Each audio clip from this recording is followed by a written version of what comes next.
വിവിധ ഭാഗങ്ങളിൽ ഇരുന്നുകൊണ്ട് ഈ മീറ്റിങ്ങിൽ പങ്കെടുക്കുന്ന എല്ലാവരെയും വേഗം വരുന്ന കർത്താവായ യേശുക്രിസ്തുവിന്റെ നാമത്തിലുള്ള വന്ദനത്തെ പ്രാരംഭമായി അറിയിക്കുന്നു.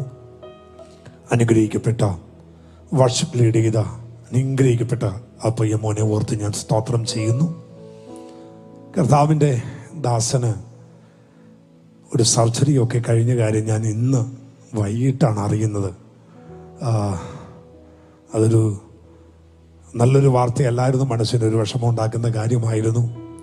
എങ്കിലും ഒരു കാര്യം ഉറപ്പായി, കർത്താവ് വേഗത്തിൽ സൗഖ്യമാക്കി വീണ്ടും ശക്തിയോടെ നിർത്തുവാൻ നമുക്ക് പ്രാർത്ഥിച്ചുകൊണ്ടിരിക്കും. 5-6 വർഷങ്ങൾക്ക് മുമ്പ് എൻ്റെയും ഓക്കൽ കോഡ് ഇതുപോലെ കിംസ് ഹോസ്പിറ്റലിൽ വെച്ച് ഒരു വലിയ സർജറി കഴിഞ്ഞതാണ്. 3 മാസത്തോളം ശബ്ദമെടുക്കാൻ കഴിയത്തില്ലായിരുന്നു. അല്ലെങ്കിൽ ഒരു നോട്ട്ബുക്ക് മേടിച്ച് വെള്ളം പോലും എഴുതിയാണ് ചോദിച്ചുകൊണ്ടിരുന്നത്. ആമേൻ. വേറെ എന്ത് വേണേലും ഞങ്ങൾക്ക് സഹിക്കാം. ആഹാരം കിട്ടിയില്ലെങ്കിലും ഞങ്ങൾക്ക് കുഴപ്പമില്ല, വെള്ളം തന്നില്ലെങ്കിലും കുഴപ്പമില്ല. പക്ഷെ ഞങ്ങൾക്ക് പറ്റാത്തൊരു കാര്യം, പ്രസംഗിക്കാതിരിക്കുന്നത് ഭയങ്കര വിഷമമാണ്. പ്രസംഗിക്കാതിരിക്കുമ്പോൾ പ്രസംഗിക്കുന്ന കാണുന്നത് പോലും കലിയ. ഞാൻ അവസാനം 1.5 മാസമായപ്പോൾ ദൈവത്തോട് പറഞ്ഞ, കർത്താവേ ഇരുന്ന് മടുത്തു. 1 മാസം ഇരുന്നത് ഏകദേശം ഒരു 10 വർഷം ഇരുന്നത് പോലെ എനിക്ക് തോന്നി. കാരണം ഇങ്ങനെ തിരക്കിട്ട് ഓടി നടക്കുമ്പോൾ അറിയില്ലായിരുന്നു. പക്ഷെ ഒരു കാര്യം ഞാൻ പറയാം, ആ ഇരുന്ന സമയത്ത് എൻ്റെ ചർച്ച് പഴയൊരു ചർച്ചായിരുന്നു. ആ 1.5 മാസം കഴിഞ്ഞപ്പോൾ ചർച്ച് വീണ്ടും പൊളിച്ചു പണിതു. എന്ന് വെച്ചാൽ എന്നെ ദൈവം അവിടെ ഇരുത്തിയപ്പോഴും കർത്താവ് ചെയ്യേണ്ട കാര്യങ്ങൾ കർത്താവ് ചെയ്തുകൊണ്ടിരുന്നു. ദൈവം ആത്മാക്കളെ കൂട്ടിക്കൊണ്ടിരുന്നു, സഭയെ ദൈവം വളർത്തിക്കൊണ്ടിരുന്നു. കർത്താവിൻ്റെ അഭിഷേകത്തിനെ ഇത് കഴിയുമ്പോൾ വീണ്ടും അത് ശക്തിയോടെ നിർത്തി മാനിക്കും. അതൊരു വലിയ ഉറപ്പാണ്. ഹല്ലേലൂയ. സന്തോഷമുള്ള എല്ലാ ദൈവമക്കളും കരമടിച്ച് കർത്താവിന് നല്ലവണ്ണമെന്ന് സ്തോത്രം ചെയ്ത്, ഞാൻ പല തവണകൾ എടുത്ത് പ്രസംഗിക്കുകയും വീണ്ടും വീണ്ടും പ്രസംഗിക്കാൻ ആഗ്രഹിക്കുകയും ചെയ്യുന്നതായ ഒരു സബ്ജക്റ്റാണ് ഇന്ന് നിങ്ങളുമായിട്ട് പങ്കുവെക്കുവാൻ കർത്താവിൽ ഞാൻ ശരണപ്പെടുന്നത്. വളരെ ശാന്തമായി ആമേൻ. സൂമിലും യൂട്യൂബിലും ഒക്കെ പങ്കെടുക്കുന്ന എല്ലാവർക്കും അനുഗ്രഹമായി തീരുവാൻ പ്രാർത്ഥനയോടെ നമുക്കായിരിക്കാം. ഒരു വേദവാക്യം നമുക്കൊന്ന് എടുത്ത് വായിക്കണം. യാക്കോബിന്റെ ലേഖനം 2-ാമത്തെ അധ്യായം അതിന്റെ 23-ാമത്തെ വേദവാക്യം.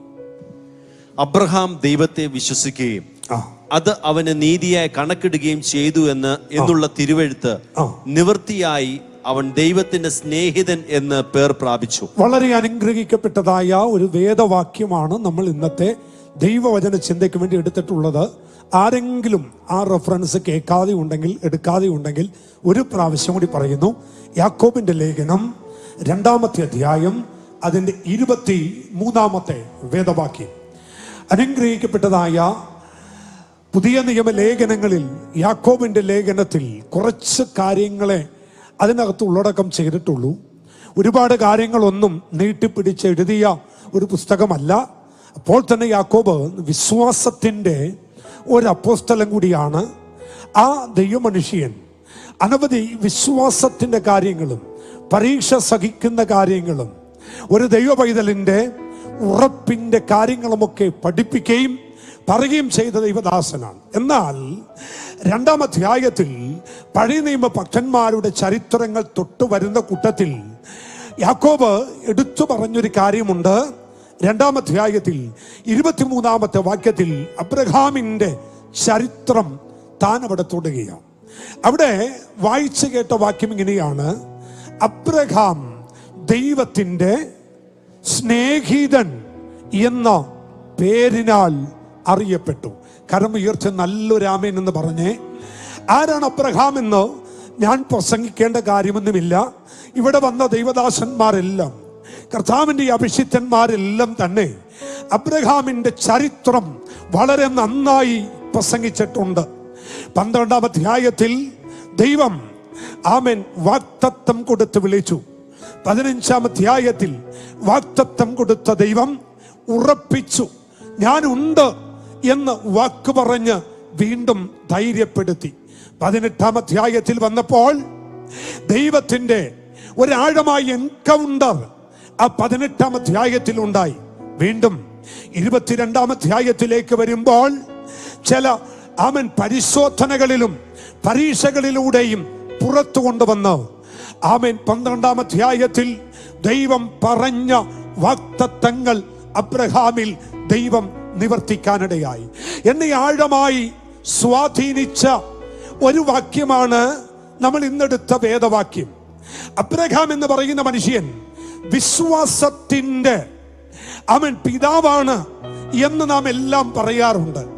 വിശ്വാസത്തിന്റെ പിതാവാണ്, അതിലൊന്നും ആർക്കും തർക്കമില്ല, സംശയമില്ല. താൻ വിശ്വാസത്തിന്റെ പിതാവ് തന്നെയാണ്. എന്നാൽ വിളിച്ചിറക്കിയ ആ ദൈവത്തിന്റെ സ്നേഹിതനായി അബ്രഹാം മാറുകയാണ്. ഒന്നുകൂടി പറയാം, യഹോവയാം ദൈവം എന്ന് തന്നെയാണ് അഭിസംബോധന ചെയ്തിരിക്കുന്നത്. ദൈവം അബ്രഹാമിനെ വിളിക്കുമ്പോഴും ആരാണെന്ന് ചോദിക്കുമ്പോഴൊക്കെ പറയുന്നുണ്ട്, ഞാൻ യാഗാണ്, ഞാൻ യഹോവയാം. പകരം അബ്രഹാം ദൈവത്തെ നോക്കിയിട്ടും അതേ റെസ്പെക്റ്റോട് തന്നെയാണ് യഹോവ എന്നൊക്കെ പറയുന്നത്. ആമേൻ. തന്റെ സഹോദരപുത്രനായ ലോത്തിനെ വിടുവിക്കുന്ന ആ ഭാഗമുണ്ടല്ലോ, ഇടിവി നിൽക്കുന്ന ഭാഗം, അവിടെയെല്ലാം വളരെ ഭയഭക്തിയോടെ അബ്രഹാം ദൈവത്തോട് പറയുന്നു, അയ്യോ യജമാനനെ, അങ്ങനോട് ക്ഷമിക്കുമല്ലോ, ഞാന് പുഴുവാണ്, ഞാൻ ഒന്നുമില്ലാത്തവനാണ്, അങ്ങയോട് ചോദിക്കാൻ ഞാൻ തുനിയുന്നല്ലോ.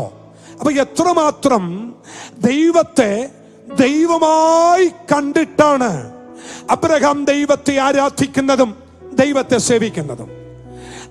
ഞാന് ടിനുപ്പാഷെ കാണുന്നത് പോലെയല്ല ടിനുപ്പാഷ് എന്നെ കാണുന്നത് എന്നൊരു ചിന്ത നിങ്ങളുടെ അകത്തൊന്നും ഉണ്ടാകട്ടെ. അബ്രഹാം ദൈവത്തെ ദഹിപ്പിക്കുന്ന അഗ്നിയായിട്ടും ഭയങ്കര ദൈവമായിട്ടുമൊക്കെ ഈ മനുഷ്യൻ ദൈവത്തെ കാണുമ്പോൾ ദൈവം അബ്രഹാമിനെ കണ്ടത്, സ്തോത്രം, ഒരു ഭക്തൻ എന്ന ലേബിലല്ലായിരുന്നു, പകരം ഒരു സ്നേഹിതൻ എന്ന ഒരു ലെവലിലായിരുന്നു. എന്തുകൊണ്ടാ അങ്ങനെ പറയാൻ കാര്യം? ഈ ഭക്തൻ സ്നേഹിതനായി മാറുമ്പോ വലിയ അനുഗ്രഹം അതിനകത്ത് വെളിപ്പെട്ട് വരും. കർത്താവിന് നല്ലൊരു സ്തോത്രം പറ. ഒന്നുകൂടി പറയാം, ഭക്തനോട് എല്ലാ കാര്യങ്ങളും തുറന്നു പറയണമെന്നില്ല, പക്ഷെ സ്നേഹിതനോട് അങ്ങനെയല്ല, എല്ലാം തുറന്നു പറയാൻ അവിടെ മറയുണ്ടാവില്ല. എല്ലാം ഹൃദയം തുറന്നു പറയുന്ന ഒരനുഭവത്തിലേക്കാണ് സ്നേഹിതന്റെ ബന്ധങ്ങൾ മാറാറുള്ളത്. എനിക്ക് 10-12 കൂട്ടുകാരുണ്ടായിരുന്നു, 12 കൂട്ടുകാരുണ്ടായിരുന്നു. വളരെ ഞങ്ങളുടെ കൊച്ചി ഭാഷയിൽ പറഞ്ഞാൽ ചങ്ക് ഫ്രണ്ട്സ് എന്നൊക്കെ പറയുന്ന 12 കൂട്ടുകാർ. അതിൽ എൻ്റെ രഹസ്യങ്ങൾ ഞാൻ പറയുന്ന ഒരാളെ ഉണ്ടായിരുന്നുള്ളൂ. 11 പേരോട് ഞാൻ പറയാറില്ല, പറഞ്ഞാൽ രഹസ്യമെല്ലാം പരസ്യമാകും. ഇപ്പൊ സ്നേഹിതന്മാരുടെ കൂട്ടത്തിൽ തന്നെ എനിക്ക് വിശ്വസിക്കാൻ കഴിയുന്ന ഒരു സ്നേഹിതൻ ഉണ്ടായിരുന്നു. ഒരാൾ ലിലി എന്ന് പറഞ്ഞേ, പ്രൈസ് അല്ലാഹ്. അപ്പോ ഈ പരിമിതിയിൽ നിന്നുകൊണ്ട്, എൻ്റെ കഴിവുകേടിൽ നിന്നുകൊണ്ട് എൻ്റെ രഹസ്യങ്ങൾ തുറന്നു പറയാൻ, എൻ്റെ ഒരു ബലഹീനത വന്നാൽ, എനിക്കൊരു വീഴ്ച വന്നാൽ, ഞാനൊരു കാര്യം പറഞ്ഞാൽ എന്നെ താങ്ങും, എനിക്ക് പകരം ഒരാലോചന പറഞ്ഞു തരും എന്ന് കണ്ടുകൊണ്ട് ഒരു സ്നേഹിതനെ ഞാൻ കൂട്ടുപിടിച്ച് എൻ്റെ ഹൃദയമെല്ലാം ഞാൻ അവന്റെ മുമ്പിൽ തുറക്കുമ്പോൾ, നിങ്ങൾ ഓർക്കണം, ഈ ലോകത്തിൽ മറ്റാരെ വിശ്വസിക്കുന്നതിനേക്കാൾ ഞാൻ വിശ്വസിക്കുന്നത് അവനെയാണ്. ഒന്ന്. രണ്ടാമത്തെ കാര്യം, ഞാനൊരു സ്നേഹിതനെ കൂട്ടുപിടിച്ചാൽ എൻ്റെ ലെവലിലുള്ള ഒരു സ്നേഹിതനെയാ ഞാൻ കൂട്ടുപിടിക്കുന്നത്. ദൈവം അബ്രഹാമിനെ കയറി സ്നേഹിതനായി കൂട്ടുപിടിച്ചു. എനിക്ക് ഒട്ടും മനസ്സിലാകാത്തൊരു കാര്യം, വിഗ്രഹത്തെ സേവിച്ച് നടന്ന അബ്രഹാം, വിഗ്രഹത്തെ ഉണ്ടാക്കി അപ്പനും മക്കളും കൂടി വിറ്റ് നടന്ന അബ്രഹാം, ഊരെന്ന് പറയുന്ന ശാപത്തിന്റെ പട്ടണത്തിൽ ജനിച്ചു വളർന്ന അബ്രഹാമിനെ ദൈവം അങ്ങ് തോളിലേക്ക് കൈയിട്ടിട്ട് പറയാ, അബ്രഹാമേ, നീ എന്റെ സ്നേഹിതനാണ്.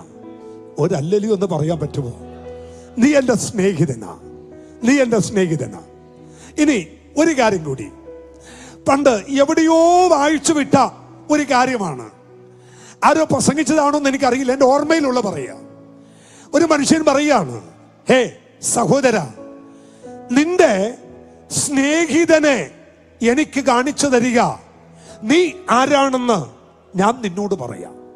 അപ്പൊ നിന്റെ സ്നേഹിതൻ ആരാണെന്ന്, നിന്റെ കൂട്ടുകാരൻ ആരാണെന്ന് എനിക്ക് കാണിച്ചു തന്നാൽ നീ ആരാണെന്ന് നിന്റെ കൂട്ടുകാരനെ കണ്ടാൽ എനിക്കറിയാം. ഒരു സ്വതന്ത്രം പറഞ്ഞേ. എന്ന് വെച്ചാലേ, എന്റെ സ്നേഹിതനെ കണ്ടാൽ മതി ഞാൻ ആരാണെന്നറിയാൻ. അവന്റെ രൂപം കണ്ടാൽ ഞാൻ ആരാന്ന് മനസ്സിലാകും.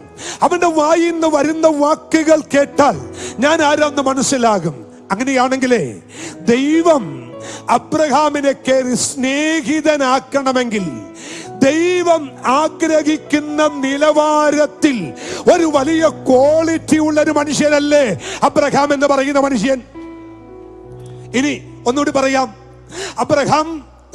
ദൈവം മോറിയയുടെ മലയിൽ ഇറങ്ങി വരുന്നു, ഹോരേബിന്റെ പർവ്വതത്തിൽ ഇറങ്ങി വരുന്നു, സീനായ് പർവ്വതത്തിൽ ഇറങ്ങി വരുന്നു.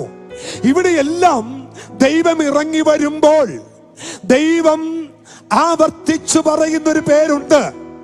ദൈവം പറയുന്നത് പിതാവിന്റെയും പുത്രന്റെയും പരിശുദ്ധാത്മാവെന്ന് പറയുന്ന ത്രിയേക ദൈവത്തിന്റെ ഏക ശക്തിയാണ് ഞാൻ എന്ന് ദൈവം ഒരിടത്തും പറഞ്ഞിട്ടില്ല. ദൈവം ഇറങ്ങി വന്നിടത്തെല്ലാം ദൈവം പറഞ്ഞു, ഞാൻ അബ്രഹാമിന്റെയും ഇസഹാക്കിന്റെയും യാക്കോബിന്റെയും ദൈവമാണ്.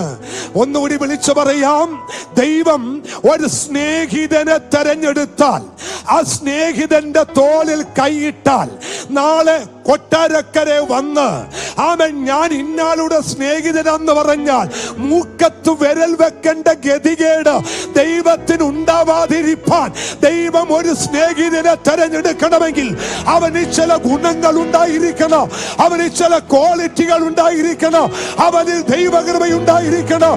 ദൈവം ആഗ്രഹിക്കുന്ന നിലവാരത്തിൽ ചില നന്മകൾ, ചില അനുഗ്രഹങ്ങൾ അവനിൽ ഉണ്ടെങ്കിൽ മാത്രമേ അവനെ സ്നേഹിതനാക്കുകയുള്ളൂ. സ്വതന്ത്രം സ്വതന്ത്രം സ്വതന്ത്രം. ഒരു ഹല്ലേലൂയ എന്ന് പറഞ്ഞേ. Praise the lord. ആമേൻ. ഇന്ന് ദൈവദാസൻ എവിടെയാ മീറ്റിംഗിന് പോകുന്നേ എന്ന് എന്നോട് ചോദിച്ചാൽ എനിക്ക് തന്റെ അടുത്തോട് പറയാൻ കഴിയും, കൊട്ടാരക്കരയിലാണ്. എവിടെയാന്ന് ചോദിച്ചാൽ അത് ടിനുപാസിന്റെ അടുത്താണ് എന്ന് പറയാൻ എനിക്ക് നല്ല ചങ്കൂറ്റമാണ്, എനിക്കതിൽ മടിയില്ല. കാരണം എന്റെ സ്നേഹിതനെന്ന് പറയാൻ, ഞാൻ അവിടെയാ മീറ്റിങ്ങിന് പോകുന്നതെന്ന് പറയാൻ, അവൻ തന്റെ ജീവിതത്തിൽ ദൈവത്തെ കണ്ട നാൾ മുതൽ ഇന്ന് വരെ ഒരു കളങ്കമില്ലാത്തത് കൊണ്ട്, അല്ലെങ്കിൽ ഒരു പേരുദോഷം വരാത്തത് കൊണ്ട്, ദൈവ സന്നിധിയിൽ നിന്ന് മാറിപ്പോകാത്തത് കൊണ്ട് എനിക്ക് പറയാൻ ഒരഭിമാനമുണ്ടെങ്കിൽ ഇന്ന് രാത്രി നിങ്ങളെ നോക്കിയിട്ട്, നിങ്ങളുടെ കുടുംബത്തെ നോക്കിയിട്ട്, നിന്റെ തലമുറയെ നോക്കിയിട്ട് ദൈവം വിളിച്ചു പറയട്ടെ, ഇന്ന് രാത്രി ഇതിനകത്തിരിക്കുന്ന ഇന്നയാള് എന്റെ സ്നേഹിതനാണ്. ഹല്ലേലൂയ. നല്ലൊരു ഹല്ലേലൂയ എന്ന് ഉറക്കെ പറഞ്ഞേ. എനിക്ക് അവൻ ഈ വാക്യം വായിച്ചപ്പോൾ എനിക്ക് അബ്രഹാമിനോട് അസൂയ തോന്നി, അബ്രഹാമിനോട് അസൂയ തോന്നി. ആരും തെറ്റിദ്ധരിക്കല്ലേ. അവൻ നിങ്ങൾ നോക്കിക്കേ, പ്രപഞ്ചത്തിന്റെ ദാതാവ്, അവൻ അഖിലാണ്ടത്തിന്റെ ദൈവ, ഒറ്റ വാക്കിനാൽ സകലത്തെയും വിളിച്ചു വരുത്തിയ ദൈവ. ആരാ നമ്മുടെ ദൈവ? ഈ ദൈവത്തെ പോലെ വേറൊരു ദൈവമില്ല. ഇവൻ സർവശക്തനല്ലേ, ഇവൻ അത്ഭുത മന്ത്രിയല്ലേ. ഇത്ര ഉന്നതനായ ദൈവ ഒരു താണ മനുഷ്യന്റെ തോളിലേക്ക് കൈയിട്ടിട്ട് പറയുക, നീയാടാ എന്റെ സ്നേഹിതൻ. ജീസസ്. ഹല്ലേലൂയ. ഈ രാത്രി പരിശുദ്ധാത്മ നിറവിൽ ഞാൻ നിങ്ങളോട് വിളിച്ചു പറയട്ടെ, അബ്രഹാമിന്റെ തോളെ കൈയിട്ട് അഭിമാനത്തോടെ ദൈവം പറയുന്നു, അബ്രഹാം എന്റെ സ്നേഹിതനാ, അതിനൊരു മാറ്റമുണ്ടായിട്ടില്ല. സമയം ചുരുക്കമായത് കൊണ്ടും ഓടിപ്പോകുന്നത് കൊണ്ടും എനിക്കിതൊന്ന് തെളിയിക്കണമെന്നുണ്ട്. എങ്ങനെ അബ്രഹാം സ്നേഹിതനായി? കണ്ണി കണ്ട എല്ലാവരെയും ദൈവ സ്നേഹിതനാക്കത്തില്ല. വഴി കൂടി പോകുന്നവരെയെല്ലാം വിളിച്ചിട്ട് ഈ കറുത്ത പുസ്തകം അങ്ങ് എടുത്തോ, എന്നിട്ട് ആ ക്ലീൻ ഷേവ് ഒക്കെ ചെയ്ത് ഇതുപോലൊരു വെള്ളമൊക്കെ ഉടുത്ത് അവൻ ഇങ്ങ് വന്ന് നിൽക്ക്, നിന്റെ തോളെ ഞാൻ കൈയിടാം എന്ന് പറയുന്ന ഒരു ദൈവമല്ല ഞാൻ സേവിക്കുന്ന ദൈവം. ചിലർക്ക് അങ്ങനെ ഒരു തെറ്റിദ്ധാരണയുണ്ട്. അവൻ ക്ലീൻ ഷേവ് എല്ലാം ചെയ്ത് ഒരു കറുത്ത പാന്റും ഇട്ട് ഒരു വെള്ള ഷർട്ടും ഇട്ട് ഫുൾ കൈയും ഇട്ട് ബൈബിള് കക്ഷത്ത് വെച്ച് ഇറങ്ങി തിരിച്ച് ഞാനൊരു ഉപദേശി എന്ന് പറഞ്ഞാൽ തോളെ കൈയിടുന്ന ഒരു ദൈവത്തെ അല്ല ഇന്ന് രാത്രി ഞാൻ പ്രസംഗിക്കുന്നത്. ദൈവം ഒരുവനെ സ്നേഹിതനാക്കണമെങ്കിൽ അവന് വേണ്ട ചില ക്വാളിറ്റികൾ വെളിപ്പെട്ടേ പറ്റൂ. ഹല്ലേലൂയ. അവൻ ദൈവം ആരെയും ചുമ്മാ സ്നേഹിതനാക്കുകയില്ല. ദൈവം ആരുടെയും തോളേക്ക് ഞാൻ വളരെ ഗൗരവത്തോടെ എന്നും പ്രസംഗിക്കുന്ന പോലെയല്ല ഇന്ന് ഞാൻ പ്രസംഗിക്കുന്നത്. ഈ തിരുവചനത്തിന്റെ ആധികാരികൻ നിന്ന് വളരെ ഗൗരവമായിട്ട് പറയുകയാണ്, അവൻ ഈ സഭ വളരണം, ഈ സഭ അനുഗ്രഹിക്കപ്പെടണം, ഇതിനകത്ത് വലിയൊരു ഗ്രോത്ത് ഉണ്ടാകണം, ഇതിനകത്ത് ദൈവപുത്രന്മാർ ദൈവത്താൽ മാനിക്കപ്പെടണം. അങ്ങനെയാണെങ്കിൽ ഇവിടെ ഇരിക്കുന്ന ഓരോ ലീഡർഷിപ്പിൽ നിൽക്കുന്ന ഓരോ അഭിഷിക്തന്മാരോട് പറയുന്നു, നിങ്ങളുടെ തോളിലേക്ക് ഇന്ന് രാത്രി ദൈവം കൈയിട്ടിട്ട് പറയട്ടെ, ജിജി മോഹൻ പാസ്റ്റർ അവൻ എന്റെ സ്നേഹിതനാണ്, പ്രിയ രാജൻ എന്റെ സ്നേഹിതനാണ്. നിങ്ങളുടെ പേര് വിളിച്ച് ഇന്ന് രാത്രി ദൈവം പറയട്ടെ, ഇവൻ എന്റെ സ്നേഹിതനാണ്. ആമേൻ. അഭിഷിക്തനെ, ശ്രദ്ധിക്കണേ, ദൈവം അബ്രഹാമിനെ സ്നേഹിതൻ എന്ന് വിളിക്കാൻ രണ്ട് കാരണങ്ങളുണ്ട്. എന്താണ് ആ രണ്ട് കാരണങ്ങൾ? വായിക്കാം. നെഹമ്യാവിന്റെ പുസ്തകം. അവൻ എന്നെ കേട്ടുകൊണ്ടിരിക്കുന്ന ഭവനങ്ങളിൽ ഇരുന്ന് ഈ തിരുവചനം ശ്രദ്ധിക്കുന്ന എല്ലാവരും ആ വേദപുസ്തകം തുറക്കണം. എന്നിട്ട് നെഹമ്യാവിന്റെ പുസ്തകം 9-ാമത്തെ അധ്യായം അതിന്റെ 7-ാമത്തെ വാക്യം ഒന്ന് വേഗത്തിൽ വായിക്കണമേ. അബ്രാമിനെ തെരഞ്ഞെടുത്ത് അവനെ കൽദയപട്ടണമായ ഊരിൽ നിന്ന് കൊണ്ടുവന്ന് അവന് അബ്രഹാം എന്ന് പേരിട്ട ദൈവമായ യഹോവ നീ തന്നെ. നീ അവന്റെ ഹൃദയം നിന്റെ മുമ്പാകെ വിശ്വസ്തമായി കണ്ടു. ശ്രദ്ധിക്കണ കേട്ടോ. അവൻ നമ്മൾ വായിച്ച യാക്കോബ് 2:23 അബ്രഹാം ദൈവത്തിന്റെ സ്നേഹിതൻ. ചിലർ കുറിച്ചു വെക്കുന്നത് ഞാൻ കാണുന്നു. എനിക്ക് ഏറ്റവും ഇഷ്ടമുള്ള കാര്യമാണ് ഈ തിരുവചനം പ്രസംഗിക്കുമ്പോൾ ഒരു പേനയും പേപ്പറും എടുത്ത് ഇങ്ങനെ കുറിച്ചു വെക്കുന്നത് നല്ല ശീലമാ. ഞാൻ ആര് പ്രസംഗിക്കാൻ എഴുന്നേറ്റാലും, എന്റെ മുമ്പിൽ ഒരു കൊച്ചു കുഞ്ഞ് എഴുന്നേറ്റ് പ്രസംഗിച്ചാലും എന്റെ കയ്യിലൊരു ബുക്ക് ഉണ്ടാകും, ഒരു പേനയുണ്ടാകും. അത് ഡേറ്റ് ഇട്ട് ആ ദൈവദാസന്റെ പേര് സഹിതം എന്റെ ഡയറിക്കകത്ത് എഴുതി വെക്കാം. അവൻ നമ്മൾ എത്ര ഓർത്തിരുന്നാലും അത് മറന്നു പോകും കേട്ടോ. ആ കുറിക്കുന്നവർക്ക് വേണ്ടി അവൻ സഹോദരൻ ഒരു കാര്യം കൂടി പറയുക. യെശയ്യാവിന്റെ പ്രവചനം 41:8 2 കൊരിന്ത്യർ ആമേൻ സ്തോത്രം 2 ദിനവൃത്താന്ത പുസ്തകം 2-ാം അധ്യായം 7-ാമത്തെ വാക്യം ഒന്നുകൂടി പറയാം. യെശയ്യാ 41:8 2 ദിനവൃത്താന്ത പുസ്തകം 20-ാം അധ്യായം 7-ാമത്തെ വാക്യം. ഈ 3 വാക്യങ്ങളിൽ ദൈവം എടുത്തു പറയുന്നു അബ്രഹാം ദൈവത്തിന്റെ സ്നേഹിതനാണ്. നിങ്ങൾക്ക് ആ റെഫറൻസ് വേണമെങ്കിൽ പ്രയോജനപ്പെടുമല്ലോ, അതുകൊണ്ടാ പറഞ്ഞേ. ഒന്നുകൂടി പറയാം. യാക്കോബ് 2:23, യെശയ്യാ 41:8, 2 ദിനവൃത്താന്തം 20-ാം അധ്യായം 7-ാമത്തെ വാക്യം. ഈ 3 റെഫറൻസിലാണ് അബ്രഹാം ദൈവത്തിന്റെ സ്നേഹിതനെന്ന് ഒരു അടുത്ത് യെശയ്യാവ് പറയുന്നു, മറ്റൊരിടത്ത് യഹോശാഫാത്ത് പറയുന്നു, മറ്റൊരു സ്ഥലത്ത് യാക്കോബ് പറയുന്നു. ഈ 3 പുസ്തകങ്ങളിലും അബ്രഹാം സ്നേഹിതൻ എന്ന് പരിശുദ്ധാത്മാവ് കുറിച്ചു വെച്ചിട്ടുണ്ട്. താൻ സ്നേഹിതനാകാനുള്ള കാരണം എന്താണ്? കർത്താവിന്റെ അഭിഷേകത്തിന് ഇങ്ങനെ വായിച്ചു. ആ വാക്യം ഇങ്ങനെയാണ് 9:7. പ്ലീസ് ഒന്നുകൂടി വായിച്ചാട്ടെ. തിരഞ്ഞെടുത്ത് അവനെ കൽദയ പട്ടണമായ ഊരിൽ നിന്ന് കൊണ്ടുവന്ന് അവന് അബ്രഹാം എന്ന് പേരിട്ട ദൈവമായ യഹോവ നീ തന്നെ നീ അവന്റെ ഹൃദയം നിന്റെ മുമ്പാകെ വിശ്വസ്തമായി കണ്ടു. ഒന്ന് ശ്രദ്ധിച്ചൊരാമൻ പറയാൻ പറ്റുമോ ദൈവമക്കളെ? ദൈവം തോളത്ത് കൈയിടാൻ കാര്യം അഭിഷിക്തന് എന്നാന്നറിയാമോ? അബ്രഹാമിനെ കണ്ടിട്ടോ സ്നേഹിതനെന്ന് വിളിക്കാൻ കാര്യം എന്നാന്നറിയാമോ? അബ്രഹാമിന്റെ പൊക്കം കണ്ടിട്ടല്ല, അബ്രഹാമിന്റെ ഉയരമോ അവൻ വണ്ണമോ അവന്റെ ശരീര യോഗ്യതയോ കണ്ടിട്ടല്ല. അവൻ അബ്രഹാമിനെ സ്നേഹിതനാക്കിയത് അബ്രഹാം ആ കാലഘട്ടത്തിൽ ദൈവത്തിന്റെ വിശ്വസ്തനായിരുന്നു. ഒരാമനെന്ന് ഉറക്കെ പറ. അബ്രഹാം വിശ്വസ്തനായിരുന്നു. അവൻ ഞാൻ ഇങ്ങനെ പറയാം കേട്ടോ. അവൻ സ്തോത്രം. അവൻ അപ്പോസ്തലനായ പൗലോസ് ദമസ്കോസിന്റെ പടിവാതിക്കൽ വെച്ച് സൂര്യനേക്കാൾ മിന്നുന്ന വെളിച്ചത്തിൽ അവൻ ശോഭയാൽ പിടിക്കപ്പെട്ട അഭിഷിക്തൻ 3 വർഷത്തോളം അറബിയിൽ പോയിരുന്നു. കർത്താവിൽ നിന്ന് പ്രാപിച്ച് ദൈവസഭയ്ക്ക് 14 ലേഖനങ്ങൾ എഴുതി കൈമാറിയ അഭിഷിക്ത ദൈവദാസൻ. ആ ദൈവദാസൻ 14 ലേഖനങ്ങൾ എഴുതിയത് തർസോസിലെ ബിരുദാനന്ദ ബിരുദം കൊണ്ട് എന്നല്ല താൻ പറഞ്ഞത്. താൻ പറഞ്ഞൊരു വാക്യമുണ്ട്, എന്നെ വിശ്വസ്തനെന്ന് കണ്ട് ദൈവം എന്നെ ശുശ്രൂഷ പരമേൽപ്പിച്ചിരിക്കുന്നു. കേൾക്കുന്ന ദൈവദാസനെ, നിങ്ങൾ ആരുമായിക്കൊള്ളട്ടെ, നിങ്ങൾ ഏത് വ്യക്തിയാകട്ടെ, നിങ്ങളെ ദൈവ സ്നേഹിതനാക്കാൻ തോളത്ത് കൈയിടണമെങ്കിൽ ദൈവം നോക്കുന്ന ഏക ക്വാളിറ്റി നിങ്ങളുടെ നിറമോ പൊക്കമോ വണ്ണമോ ഒന്നുമല്ല. ദൈവം നോക്കുന്നത് വിശ്വസ്തത.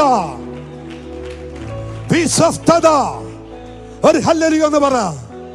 ദൈവം നോക്കുന്നത് വിശ്വസ്തതയാണ്. ഒരാമേൻ എന്ന് ഉറക്കെ പറയാൻ പറ്റുമോ? അവൻ നിങ്ങൾ കുറിച്ചു വെക്കണ സ്നേഹിതനാക്കാൻ ദൈവം കണ്ട ഏക ക്വാളിറ്റി, അബ്രഹാമിനെ ദൈവം സ്നേഹിതനായി കണ്ടത് അവൻ വിശ്വസ്തനായിരുന്നു. ഒരു ഹല്ലേലൂയ എന്ന് പറഞ്ഞേ. റെഫറൻസ് പറയണമെങ്കിൽ ഒരുപാടുണ്ട് കേട്ടോ. അയ്യോ എന്നൊരു ശബ്ദം സങ്കീർത്തനത്തിൽ കിടപ്പുണ്ട്. അയ്യോ എന്താണ് ഈ മനുഷ്യൻ അയ്യം കൂട്ടുന്നത്? അനി അടുത്തിങ്ങനെയാണ്, ഭൂമിയിൽ വിശ്വസ്തന്മാർ എന്ത് ചെയ്യുന്നു? പറയുന്നേ, ഭൂമിയിൽ വിശ്വസ്തന്മാർ കൂടുന്നു എന്നല്ല, കുറയുന്നു. സഭയുടെ എണ്ണം കൂടുന്നു. കേരളത്തിൽ സഭകൾ വർദ്ധിക്കുന്നു. ആമേൻ, ആമേൻ. ഞാന് 96, 95 ആമൻ ഈ പുനലൂര് എന്റെ ആദ്യമായിട്ട് ഞാൻ പ്രസംഗിക്കാൻ വരുന്നത് 94 പുനലൂര് കരവാളൂര്. അന്ന് വന്നതിനേക്കാൾ എത്രയോ മടങ്ങ് സഭകൾ വർദ്ധിച്ചു, ആത്മാക്കൾ കൂടി, എണ്ണം പെരുകി. പക്ഷെ അപ്പോഴും ദൈവം നോക്കിയിട്ട് ഒരൊറ്റ വാക്ക് പറയുന്നു, വിശ്വസ്തന്മാർ കുറയുന്നു. ഇന്ന് രാത്രി, പ്രാരംഭ രാത്രി, ആത്മാവിൽ ഒരു ചലഞ്ച് ദൂത് ഞാൻ നിങ്ങളോട് പറയുന്നു. അവൻ പിശാച് പലതിനെയും അവിശ്വസ്തരാക്കി വലിച്ചുകൊണ്ട് പോകുമ്പോൾ എത്ര പേര് ഇന്ന് രാത്രി ഉണ്ട് അതിന്റെ നടുവിൽ വിശ്വസ്തയോടെ നിൽക്കാൻ? ഹല്ലേലൂയ. ഏത് സാഹചര്യങ്ങൾ നിങ്ങൾക്കെതിരെ കയറി വന്നാലോ, എന്തൊക്കെ പ്രതിസന്ധികൾ, ഏതൊക്കെ ഓഫറുകൾ നിങ്ങൾക്ക് നേരെ കയറി വന്നാലോ, ദൈവസന്നിധിയിൽ നീ വിശ്വസ്തനാണോ? നിന്റെ തോളിൽ നീ പോലും അറിയാതെ ഒരു കരം വന്ന് വീഴോ, അത് മനുഷ്യന്റെ കരമല്ലോ, അത് ദൈവത്തിന്റെ കരമായിരിക്കും.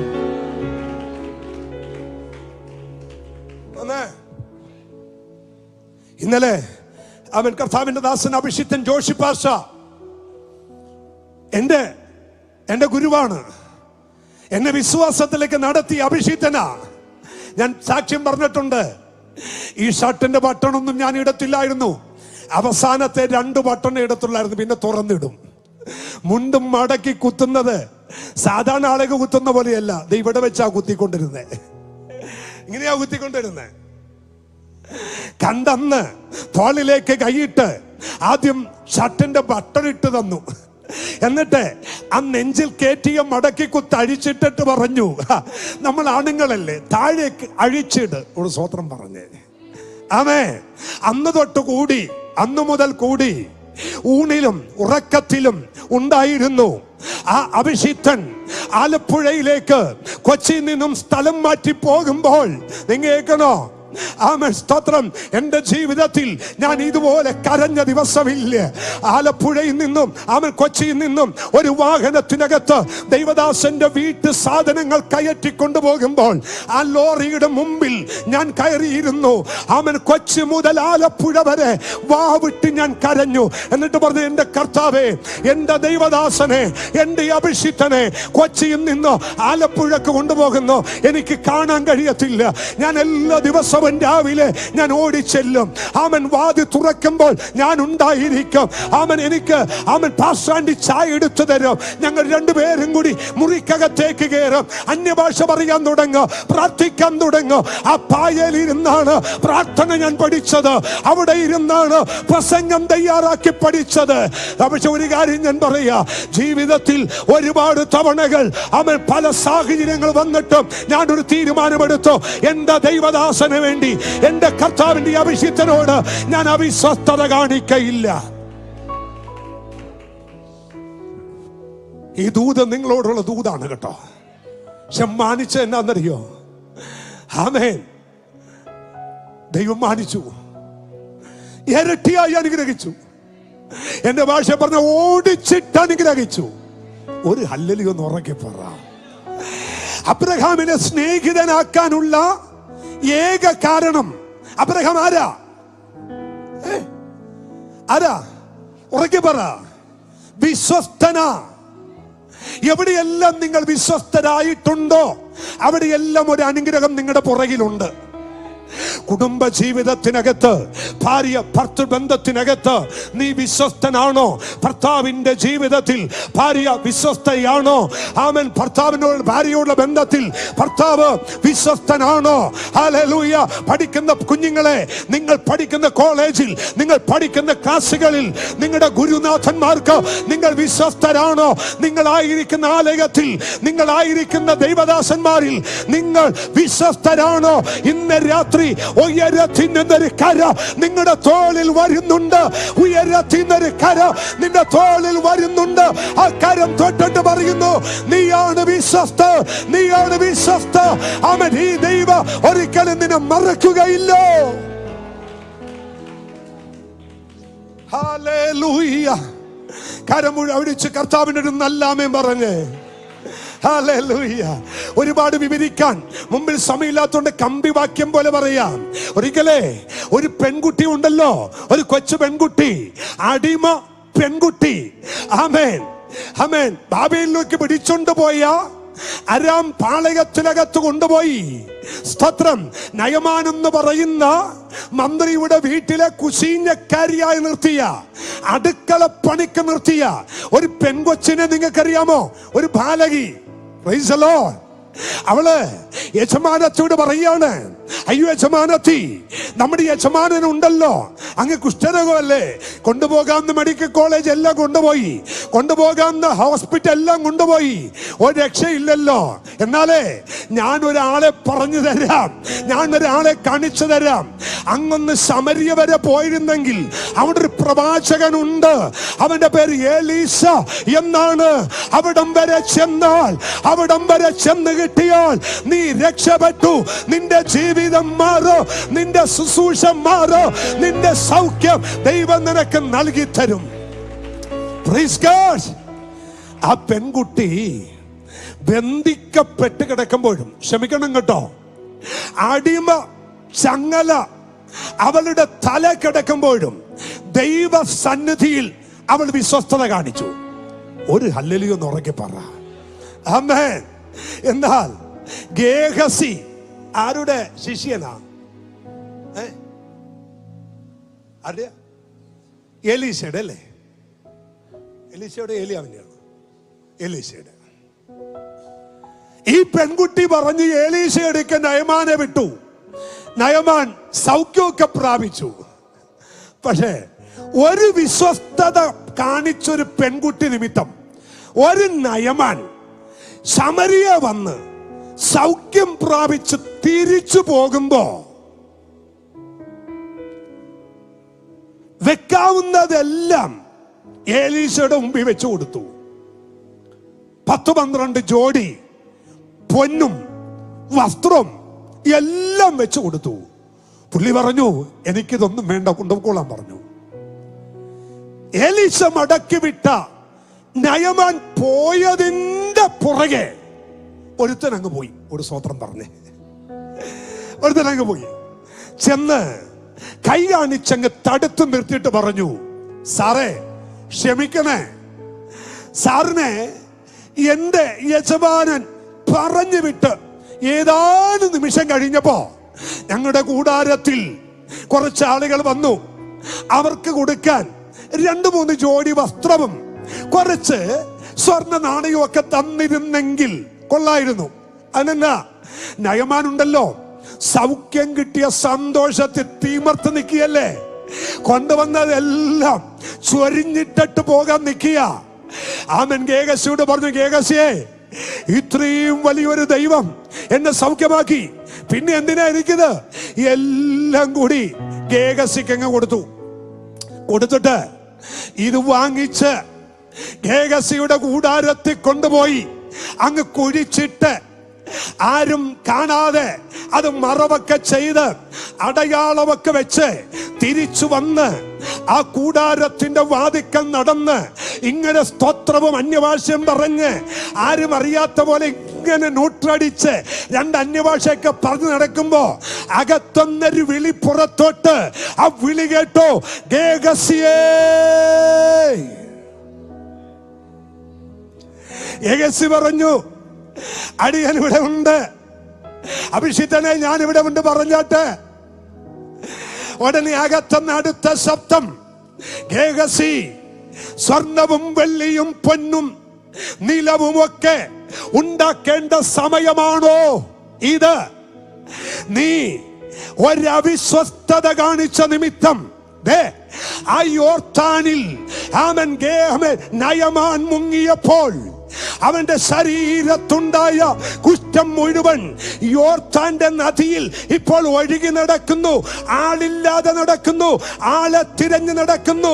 അവിശ്വസ്തരായ ആരെങ്കിലും ഈ പട്ടണത്തിൽ ഉണ്ടെങ്കിൽ നയമാന്റെ കുഷ്ഠം ഒരു ഇമ്പോർട്ടേഷന് വേണ്ടി യോർദാനിൽ ഒഴുകി നടക്കുമ്പോൾ ആമൻ ഗേഹസി, നീ വീണ് പോയല്ലോടാ, നീ പെട്ടുപോയല്ലോടാ. അത് വരുന്നുണ്ട്. മുറ്റത്ത് നിൽക്കുമ്പോ തന്നെ ശരീരം പൊങ്ങാൻ തുടങ്ങി, മുഖത്ത് കുരുക്കൾ വരാൻ തുടങ്ങി, കരങ്ങൾ വീർക്കാൻ തുടങ്ങി, പാളയത്തിന് വെളി പോകാൻ തുടങ്ങി. ഗേഹസി, നീ ആരാണെന്നറിയാമോ? ഏലിയാവിന്മേൽ നിന്ന് വീണ പുതപ്പ് ഏലീശയുടെ മേൽ കിടപ്പുണ്ട്. ആ പുതപ്പ് വീഴേണ്ടത് നിന്റെ മേലായിരുന്നു. ആ നിയോഗം വരേണ്ടത് നിന്റെ മേലായിരുന്നു. ആ ദൈവിക നിയോഗത്തിന്റെ വിളി നിന്റെ മേലായിരുന്നു. പക്ഷേ നീ എന്ത് ചെയ്ത്? അവിശ്വസ്തരായി മാറി.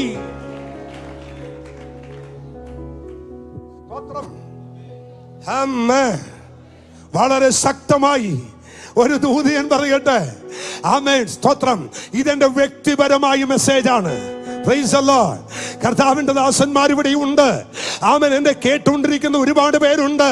നിങ്ങളോടെല്ലാം ആത്മാവിൽ ഞാൻ പറയാണ് കേട്ടോ. ഗേഹസി, ആമേൻ, ആമേൻ, അന്നു മുതൽ പാളയത്തിന് പുറത്താണ്. അടുത്ത ഇമ്പാർട്ടേഷൻ, അടുത്ത ഡബിൾ പോർഷൻ അനോയിന്റിങ് വരേണ്ടവൻ ഇപ്പോൾ പുറത്തു പോയിരിക്കുന്നു. ദൈവത്തിന്റെ അഭിഷിക്തന്മാരെ, ഇന്നൊരു തീരുമാനമെടുക്കണം. എന്റെ വിളിയോ എന്റെ നിയോഗമോ ഒരു ശത്രുവിന്റെ മുമ്പിൽ ഞാൻ അടിയറ വെക്കുകയില്ല. കരമടിച്ചിന്റെ രാത്രി ദൈവത്തെ ആരാധിച്ചിട്ട് പറ, ഞാൻ അടിയറ വെക്കുകയില്ല, ഞാൻ അടിയറ വെക്കുകയില്ല, അടിയറ വെക്കുകയില്ല. എന്റെ ദൈവം വിളിച്ചത് വിശ്വസ്തനായിട്ടാണ്. എന്റെ ദൈവം കണ്ടത് വിശ്വസ്തനായിട്ടാണ്. ദൈവം സ്നേഹിതനാക്കി മാറ്റിയത് വിശ്വസ്തനായിട്ടാണ്. ആമേൻ. നല്ലൊരു ഹല്ലേലൂയ എന്ന് പറ. കർത്താവിന്റെ ദാസൻ ഞങ്ങളുടെ ചർച്ചിൽ വന്ന് പണ്ടൊരു പ്രസംഗം പ്രസംഗിച്ചു ജോഷുവയെ കുറിച്ച്. എന്റെ ഭാഷ പറഞ്ഞ ഒരു 1.5 പ്രസംഗമായിരുന്നത്. ജോഷുവ അങ്ങ് വരച്ച് കാണിച്ചു. അന്ന് മുതൽ ജോഷുവ എന്റെ ഹൃദയത്തിൽ കയറിയതാ, അങ്ങനെ വളരെ ക്ലിയർ ആയിട്ട്.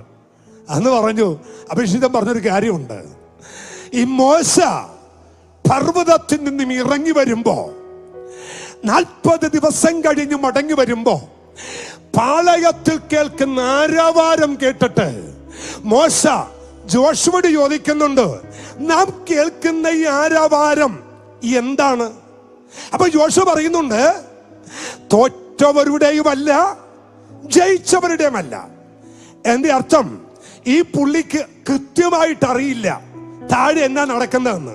അങ്ങനെയാണെങ്കിൽ പുള്ളി എവിടെയായിരുന്നു? താഴെ അല്ലായിരുന്നു, പകരം എവിടെയാ?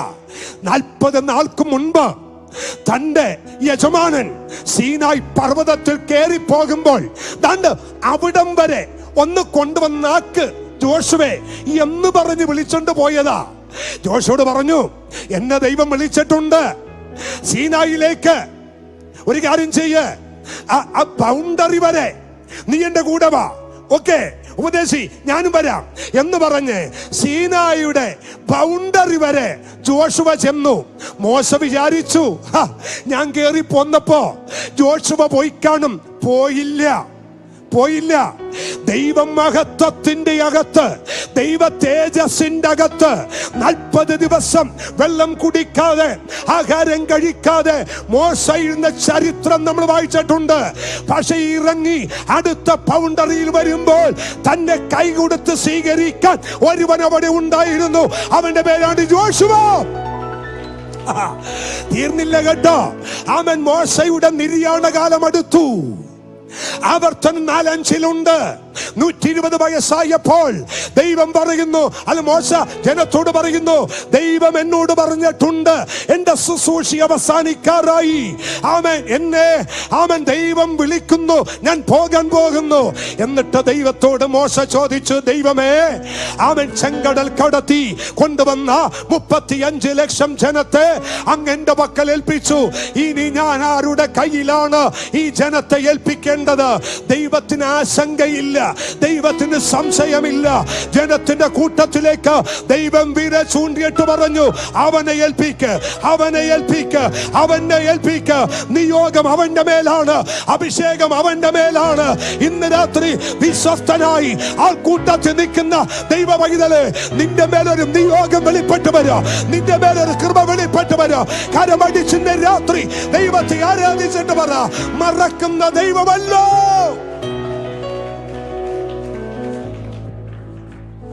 Oh, praise God. Amen. Amen. സന്തോഷമുള്ള ദൈവമക്കൾ ദൈവത്തിന് സ്തോത്രം ചെയ്യേ. അഭിഷിക്തന്മാരെ, ഈ ദൈവം നമ്മുടെ മേലൊരു വിളിച്ചിട്ടുണ്ടെങ്കിൽ ആര് പൊക്കിയില്ലേലും ആര് പുഷ് ചെയ്തില്ലേലും സമയമാകുമ്പോ നിന്നെ തമ്പുരാൻ പൊക്കിക്കൊണ്ടുവരും. ഒരു ഹല്ലേലൂയ പറയുന്നേ. Praise the Lord. ഞാൻ ആ ഭാഗം വിടും, സമയം പോകുന്നല്ലേ. അപ്പോ അബ്രഹാം സ്നേഹിതനായി. കാരണം എന്നാ? വിശ്വസ്തത. അടുത്തിരിക്കുന്ന ആളുടെ മുഖത്ത് നോക്കി, കൈയൊന്നും കൊടുക്കണ്ട, ആ മുഖത്ത് നോക്കി പറ, എല്ലായിടത്തും വിശ്വസ്തനായിരുന്നാൽ സ്നേഹിതൻ എന്ന പേര് കിട്ടും. ഒന്ന് പറഞ്ഞോ, എല്ലായിടത്തും. ദൈവമാക്കുന്നിടത്ത്, ദൈവം അഴക്കുന്നിടത്ത്, ദൈവം നിർത്തിയിടത്ത് എന്തായിരിക്കണം?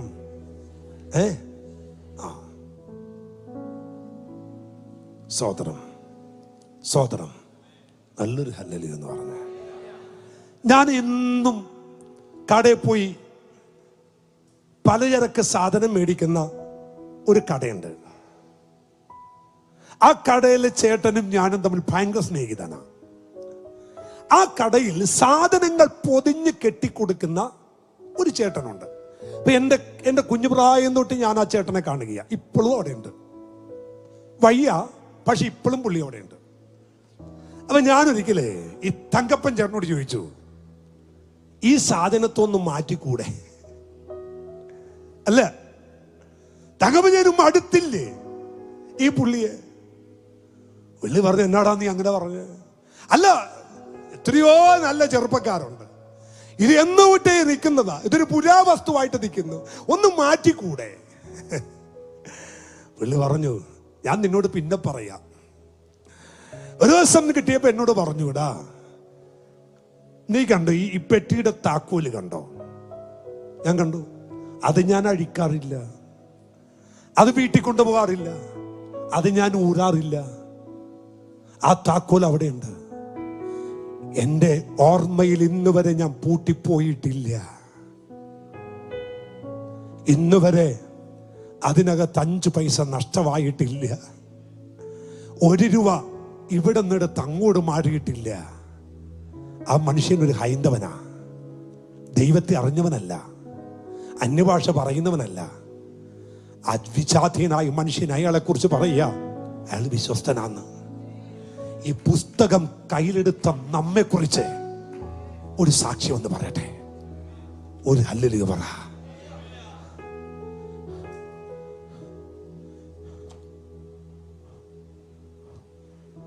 നാം എവിടെയാ വിശ്വസ്തരാകേണ്ടേ? ഒരാളെ കൂടി ഒന്ന് പറയാം. പുതിയ നിയമത്തിൽ മത്തായി സുവിശേഷത്തിനകത്ത് ജനറേഷന്റെ പട്ടിക പറഞ്ഞു വരുമ്പോ അബ്രഹാമിൽ തുടങ്ങി ദൈവദാസനെ ആ വാക്യം, ഊരിയാവിന്റെ ഒരു ചരിത്രമുണ്ട്. അത് 5-ാം വാക്യമാണോ 6-ാം വാക്യമാണോ? ഒന്ന് വായിക്കാമോ? ഇശായി ദാവീദ് രാജാവിനെ ജനിപ്പിച്ചു. ദാവീദ് ഊരിയാവിന്റെ ഭാര്യയായിരുന്നവളിൽ ശലോമോനെ ജനിപ്പിച്ചു. ശലോമോൻ രഹബിയാമിനെ ജനിപ്പിച്ചു. ആമേൻ. ശലോമോൻ രഹബിയാമിനെ ജനിപ്പിച്ചു. രഹബിയാം ആബിയാവെ ജനിപ്പിച്ചു. അവിടെ ആമേൻ ഊരിയാവിന്റെ ഭാര്യയായിരുന്നവളിൽ എന്നൊരു വാക്യമില്ലേ? അത് എത്ര വാക്യമാ? 6-ാം വാക്യം. 6-ാം വാക്യം. അതും ആ വാക്യം മതി. ദാവീദ് ഊരിയാവിന്റെ ഭാര്യയായിരുന്നവളിൽ ശലോമോനെ ജനിപ്പിച്ചു. ശലോമോനെ എന്ത് ചെയ്തു? ജനിപ്പിച്ചു. ദാവീദ് അല്ലെ ഊരിയാവിന്റെ ഭാര്യയായിരുന്നവളിൽ. അവിടെ വരേണ്ട പേരാരുടെയാന്നറിയോ? ഊരിയാവിന്റെ പേരല്ല, പകരം ബത്ശേബയുടെ പേരാ വരേണ്ടേ.